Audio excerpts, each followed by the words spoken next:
আসসালামু আলাইকুম এভরিওয়ান। আজকে আমরা শিখব পিক্সেল ফলো অ্যাপস দিয়ে কিভাবে আমরা ইউটিউব এলিমেন্টস তৈরি করব। এর জন্য আমাদের প্রথমে পিক্সেল ফলো অ্যাপসে চলে আসতে হবে। আসার পরে দ্বিতীয় নাম্বার ক্লাসের মতো আমরা নিচে এলিমেন্টস নামে একটা অপশান পাবো, এটাই ক্লিক করে দিব। তো ক্লিক করার পরে আমরা ওপরে আগে জায়গা দেখে নিয়েছিলাম লোগো, এবার নিব ইউটিউব এলিমেন্টস। এই ইউটিউব এলিমেন্টসটা আমরা নিব, এটার উপরে ক্লিক দিব। ক্লিক দিলে এই জায়গায় দেখতে পারবেন যে আপনারা অনেক অনেক এলিমেন্টস আসছে। তো আপনি যে এলিমেন্টসটা নেবেন অবশ্যই সেই এলিমেন্টসটা কিন্তু ফ্রি হইতে হবে, ঠিক আছে, যাতে পিক্সেল ফলো পুরো না হয় সেইটা। দেখেন আমি এই জায়গায় একটা ফ্রি একটা এলিমেন্টস নিলাম। তো এলিমেন্টস নেওয়ার পরে আপনারা এই জায়গায় পেয়ে যাবেন ইওর চ্যানেল নেম। তো চ্যানেলের যে নাম থাকবে সেই নামটা আপনারা এই জায়গায় দিবেন। দেখেন আমি দিচ্ছি যে let's earn let's earn earn দিলাম। যদি আপনারা এই লেখার কালার চেঞ্জ করতে চান ফন্টের, এই জায়গায় আপনারা একটা অপশান পাবেন। এই অপশানটা কিভাবে পাবেন দেখবেন যে ডান দিকে একটা অ্যারো চিহ্ন আছে, অ্যারো চিহ্নই ক্লিক করলে আপনারা প্রথমে পাবেন। এতে ক্লিক করে কিন্তু আপনারা এটার আপনাদের মন মতো করে কিন্তু ফন্ট আপনারা সিলেক্ট করে নিতে পারবেন, ঠিক আছে। দেখেন আমি এই জায়গায় লাল ফন্ট দিলাম, যদি আমার লাল ভালো না লাগে আমি এই জায়গায় ক্লিক করে আবার আপনি আপনার মন মতো ফন্ট এই জায়গায় ইউজ করতে পারবেন বা কালার।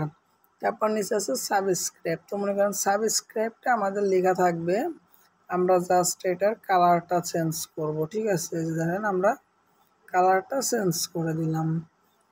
তো এরপর যখন নিচের দিকে আসবেন আপনি নিচেই পেয়ে যাবেন যে চেঞ্জ এলিমেন্টস কালার। এলিমেন্টসকে সাবস্ক্রাইবের পিছে যে একটা লেয়ার আছে এটা হচ্ছে মূলত এলিমেন্টস, ঠিক আছে। দেখেন আমরা যদি এই জায়গায় আমরা যদি এলিমেন্টসটা একটু দেখি ভালো করে, তাহলে কিন্তু আপনারা দেখতে পারবেন এটা কি দেখতে পারবেন। এই যে দেখেন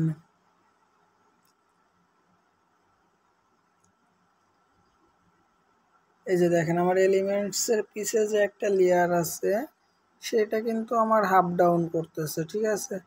তো আপনারা চাইলে কিন্তু এই এলিমেন্টসের এই যে লেয়ার এটাও কিন্তু আপনারা ছোট বড় বা কালার চেঞ্জ করতে পারবেন। এরপরে নিচের দিকে পাবেন ফন্ট সিলেক্টেড ফন্ট। এটাই ক্লিক করে আপনাদের যে ফন্ট ভালো লাগবে এই জায়গায় অনেক ফন্ট পাবেন, আপনারা কিন্তু এই জায়গায় সেই ফন্ট দিয়ে কিন্তু এটাই করতে পারবেন, ঠিক আছে। দেখেন এই যে সেই ফন্ট দিয়ে কিন্তু হচ্ছে। আর একটা বিষয় মাথায় রাখবেন, অবশ্যই আপনি এমন একটা ফন্ট সিলেক্ট করবেন যেটা দেখতে যেন ভালো লাগে, ঠিক আছে। তো ফন্টটা নির্বাচনের ক্ষেত্রে অবশ্যই এটা মাথায় রাখবেন যে সেটা দেখতে ভালো লাগবে এবং সবাই যাতে সেটা খুব সহজেই পড়তে পারে, ঠিক আছে। এই বিষয়টা আপনারা মাথায় রাখবেন। আপনাদের যেমন খুশি এই জায়গায় অনেক ফন্ট আছে, যে ফন্ট আপনাদের খুশি আপনারা কিন্তু এই জায়গা থেকে সেই ফন্ট ইউজ করতে পারেন, ঠিক আছে। দেখেন যদি নিচের দিকে আসে জায়গায় আপনারা ফন্টের অনেক ফন্ট পাবেন, অনেক অনেক। তো যেটা আপনার ভালো লাগবে সেটা আপনি এই জায়গা থেকে ইউজ করবেন। তো ফন্ট দেওয়ার পরে আমাদের আছে চেঞ্জ সাইজ অ্যান্ড পজিশন। তো আমরা চাইলে আমাদের এই লেখাটা কিন্তু এই জায়গা থেকে ছোট বড় করতে পারি, ঠিক আছে। দেখেন আমি এই যে ছোট বড় করলাম। তো ছোট বড় করার পরে আমার এই জায়গায় আর কোনো অপশান নাই, আর নিচে একটা অপশান আছে এই যে, ঠিক আছে, রোটেশন। তো এই জায়গা থেকে আমরা যদি দেখেন ইউটিউবের এইটা, টিকটকের এইটা, ইনস্টাগ্রামের এটা, ফেসবুকের এইটা, তো যার যেটা ভালো লাগবে আমরা কিন্তু সেই জায়গা থেকে সেটা সিলেক্ট করে নিব। তবে যদি কেউ না বুঝতে পারেন সে ইউটিউবটাই সিলেক্ট করবেন। তো এরপর আমাদের এই জায়গায় যে ফর ব্যাকগ্রাউন্ড আছে, এই যে ফর ব্যাকগ্রাউন্ড, এটার কাজ শেষ। এবার আমাদের আসতে হবে ব্যাকগ্রাউন্ডে। তো এই জায়গায় ব্যাকগ্রাউন্ডে আসার পরে আমাদের ভিডিওর পিছে যে একটা ব্যাকগ্রাউন্ড আছে আমরা কিন্তু সেটাই জায়গা থেকে চাইলে এইভাবে আমরা কিন্তু এডিটিং করে দিতে পারবো, ঠিক আছে।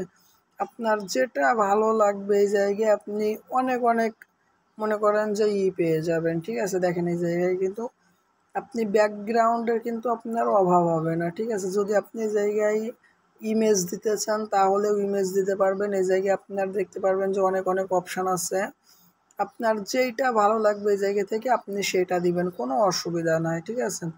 তো এরপরে আমার এই যে ব্যাকগ্রাউন্ডের কাজও কিন্তু এই জায়গা থেকে শেষ। তো তারপরে আমরা নিচেই পাবে অডিও, আমরা কিভাবে এখানে অডিও অ্যাড করব। তো অডিও অ্যাড করার জন্য আমাদের প্রথমেই অডিওর ওপরে ক্লিক করতে হবে। দেখেন আমরা যখন যাই ক্লিক করব আমাদের দুইটা অপশান আসবে, একটা হচ্ছে ফ্রম ইন্টারনেট স্টোরেজ আর একটা হচ্ছে ডাউনলোড ফ্রম লাইব্রেরি। যদি আমরা লাইব্রেরি থেকে ডাউনলোড করি, দেখেন লাইব্রেরিতে যখন আমরা ক্লিক করব অ্যাপসে যে মিউজিকগুলো আছে এই পিক্সেল ফলো অ্যাপসে সেইগুলা কিন্তু আমাদের সামনে শো করবে, ঠিক আছে। আর যদি আমরা আমাদের ফোন মেমোরি থেকে কোনো অডিও অ্যাড করতে চাই তাহলে আমরা এই জায়গায় ফ্রম ইন্টারনাল স্টোরেজে ক্লিক করব। তো প্রথমবার যখন ক্লিক করব তখন ওই জায়গায় অ্যালাউ চাবে, আপনারা এটা অ্যালাউ করে নেবেন। তো দেখেন আমার এই জায়গায় কোনো অডিও নাই, তো আপনাদের যে অডিওগুলো থাকবে সেগুলো কিন্তু এই জায়গায় শো করবে, ঠিক আছে। আর যদি শো না করে উপরে আপনারা লার্জ ফাইল নামে, লার্জ ফাইল মানে কি বড় ফাইল, মানে যেসব অডিওই বেশি জায়গা খাইছে, যদি এটাই ক্লিক করি তাহলে দেখেন আমার এই জায়গায় মাত্র 2টা ওয়াজ আছে যেটা শো করতেছে। তো আপনাদের অবশ্যই তাহলে এডিটিং করার আগে আপনারা গানটা ডাউনলোড করে নেবেন, তাহলে যখন আপনারা এই জায়গায় এসে এই যে ফ্রম ইন্টারনেট স্টোরেজে ক্লিক করবেন তখন কিন্তু আপনাদের সেই গানটা এই জায়গায় অটোমেটিক্যালি চলে আসবে, দেন কিন্তু আপনারা সেটা অ্যাড করে নিতে পারবেন। তো এরপরে ভিডিওটা সেভ করার জন্য আপনারা জানেন এই যে এক্সপোর্ট আছে, এক্সপোর্টে ক্লিক করতে হবে। আপনারা এই জায়গায় যে কোয়ালিটির পিক ক্লিক করবেন 1080, 720, 480p, আমরা মানে মিডিয়াম কোয়ালিটিটাই দিব 720p। তো দেখেন আমি যখন এটাই ক্লিক করলাম আমার ভিডিওটা কিন্তু মানে আমি যে এডিটিংটা করছি সেটা কিন্তু আমার অটোমেটিক্যালি সেভ হচ্ছে। এই জায়গায় যখন 100% বোঝা যাবে, আপনারা কিন্তু অবশ্যই এটা জানেন যেহেতু 2 নাম্বার পার্ট করছেন, 100% বোঝা যাওয়া মানে আপনি যে ভিডিওটা এডিটিং করছেন সেই ভিডিওটা কিন্তু আপনার গ্যালারিতে অটোমেটিক্যালি সেভ হয়ে যাবে। তো এটা ছিল আমাদের পিক্সেল ফলোর 3 নাম্বার পার্টের ভিডিও এডিটিংয়ের ক্লাস। সম্পূর্ণ ভিডিও দেখার জন্য ধন্যবাদ। পরবর্তী ভিডিও পেতে সাবস্ক্রাইব করুন। Thank you.